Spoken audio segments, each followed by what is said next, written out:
Hi friends, welcome back to life ಬಿಸಿ channel. ಇಂದಿನ ವಿಡಿಯೋದಲ್ಲಿ ನಾವು ಎಗ್ ಪೆಪ್ಪರ್ ಫ್ರೈ ಮಾಡೋದನ್ನು ತಿಳ್ಕೊಳ್ಳೋಣ. ಮೊದಲಿಗೆ 6 ಮೊಟ್ಟೆಯನ್ನು ಬೇಯಿಸ್ಕೊಂಡಿದ್ದೀನಿ. ಸ್ಟಾರ್ಟಿಂಗಲ್ಲಿ ಏನು ಮಾಡಬೇಕಂದ್ರೆ, ಒಂದು ಬಾಣಲಿಯಲ್ಲಿ ಸ್ವಲ್ಪ ಎಣ್ಣೆಯನ್ನು ಹಾಕೋಬೇಕು. ಎಣ್ಣೆ ಕಾದ ನಂತರ ಅದಕ್ಕೆ ಕರಿಬೇವಿನ ಸೊಪ್ಪು ಜೊತೆಗೆ ಹಸಿಮೆಣಸಿನಕಾಯಿ, ಒಂದು 2ರಿಂದ 3 ಹಸಿಮೆಣಸಿನಕಾಯಿಯನ್ನು ಹಾಕೊಂಡು ಚೆನ್ನಾಗಿ ಫ್ರೈ ಮಾಡ್ಕೋಬೇಕು. ಹಾಗೆ ನನ್ನ ಚಾನೆಲನ್ನು ಸಬ್ಸ್ಕ್ರೈಬ್ ಮಾಡಿ ಸಪೋರ್ಟ್ ಮಾಡಿ. ಹಸಿಮೆಣಸನ್ನು ಎಣ್ಣೆಯಲ್ಲಿ ಚೆನ್ನಾಗಿ ಫ್ರೈ ಮಾಡ್ಕೊಳ್ಳಿ. ಚೆಂದ ಹುರಿದುಕೊಳ್ಬೇಕು. ಹಸಿಮೆಣಸು ಎಣ್ಣೆಯಲ್ಲಿ ಚೆಂದ ಫ್ರೈ ಆದ ನಂತರ ಒಂದು ಸಣ್ಣದಾಗಿ ಹೆಚ್ಚಿಕೊಂಡಿರುವಂತಹ ಈರುಳ್ಳಿಯನ್ನು ಸೇರಿಸಬೇಕು. ಈರುಳ್ಳಿ ಸೇರಿಸಿ ಮತ್ತೆ ಚೆನ್ನಾಗಿ ಹುರಿದುಕೊಳ್ಳಿ.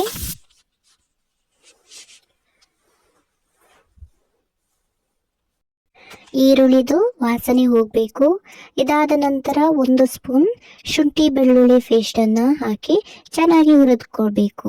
ಶುಂಠಿ ಬೆಳ್ಳುಳ್ಳಿ ಪೇಸ್ಟಿನ ವಾಸನೆ ಹೋಗಬೇಕು, ಅಲ್ಲೇ ತನಕ ಚೆನ್ನಾಗಿ ಹುರಿದುಕೊಳ್ಬೇಕು.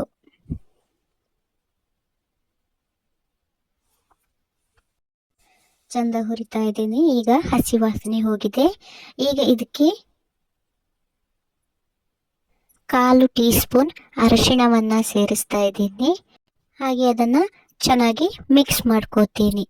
ನಂತರ 1 ಸ್ಪೂನ್ ಕೆಂಪು ಮೆಣಸಿನ ಹುಡಿ ಹಾಗೂ 1 ಸ್ಪೂನ್ ಗರಂ ಮಸಾಲವನ್ನು ಸೇರಿಸಿ ಚೆನ್ನಾಗಿ ಮಿಕ್ಸ್ ಮಾಡ್ಕೋಬೇಕು. ಚಂದ ಮಿಕ್ಸ್ ಮಾಡ್ತಾನೆ ಇರಬೇಕು, ತಳ ಹಿಡಿಬಾರ್ದು. ಹೀಗೆ ಚಂದ ಮಿಕ್ಸ್ ಮಾಡ್ತಾನೆ ಇರಬೇಕು, ಇಲ್ಲಾಂದರೆ ಅದು ಸೀದೋಗ್ಬಿಡುತ್ತೆ. ಚಂದ ಮಿಕ್ಸ್ ಮಾಡ್ಕೋಬೇಕು.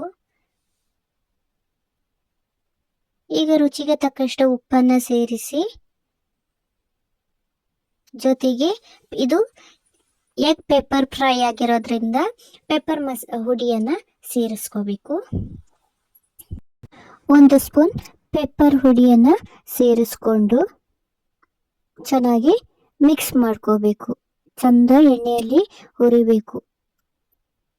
ಅದರ ಸ್ಮೆಲ್ ಎಲ್ಲ ಹೋಗಬೇಕು. ಚಂದ ಎಣ್ಣೆಯಲ್ಲಿ ಫ್ರೈ ಆಗಬೇಕು. ಫ್ರೈ ಆದ ನಂತರ 1/4 ಕಪ್ಪಷ್ಟು ನೀರನ್ನು ಸೇರಿಸ್ಕೊಂಡು ಮತ್ತೆ ಚೆನ್ನಾಗಿ ಮಿಕ್ಸ್ ಮಾಡ್ಕೊಳ್ಳಿ. ಈಗ ಮಸಾಲ ರೆಡಿಯಾಗಿದೆ. ಇದಕ್ಕೆ ಆಗಲೇ ಬೇಯಿಸಿಟ್ಟುಕೊಂಡಿರುವಂತಹ ಮೊಟ್ಟೆ ಇದೆಯಲ್ಲ, ಆ ಮೊಟ್ಟೆಯನ್ನು ಸೇರಿಸ್ಕೊಂಡು ಎಲ್ಲ ಮೊಟ್ಟೆಯನ್ನು ಕಟ್ ಮಾಡಿಟ್ಕೊಂಡಿದ್ದೀನಿ. ಮೊಟ್ಟೆನ ಜಾಸ್ತಿ ಹೊತ್ತು ಬೇಯಿಸಬಾರ್ದು. ಕೆಲವರು ಅರ್ಧ ಗಂಟೆ ಎಲ್ಲ ಬೇಯಿಸ್ತಾರೆ, ಅಷ್ಟೊತ್ತೆಲ್ಲ ಬೇಯಿಸ್ಕೋಬಾರ್ದು. ನಾನು ಕೇವಲ 8 ನಿಮಿಷ ಅಷ್ಟೇ ಬೇಯಿಸ್ಕೊಂಡಿದ್ದೀನಿ. ನೋಡಿ, ಮೊಟ್ಟೆ ಚೆನ್ನಾಗಿ ಬೆಂದಿದೆ. ಜಾಸ್ತಿ ಬೆಂದರೆ ಅದು ಗಟ್ಟಿಯಾಗಿಬಿಡುತ್ತೆ. ಆ ಮಸಾಲವನ್ನೆಲ್ಲ ಅದಕ್ಕೆ ಮಿಕ್ಸ್ ಮಾಡಿ ಕೊನೆಯದಾಗಿ ನಿಂಬೆಹಣ್ಣಿನ ರಸವನ್ನು ಸೇರಿಸಿದರೆ ಎಗ್ ಪೆಪ್ಪರ್ ಫ್ರೈ ರೆಡಿ ಆಗುತ್ತೆ. Thank you.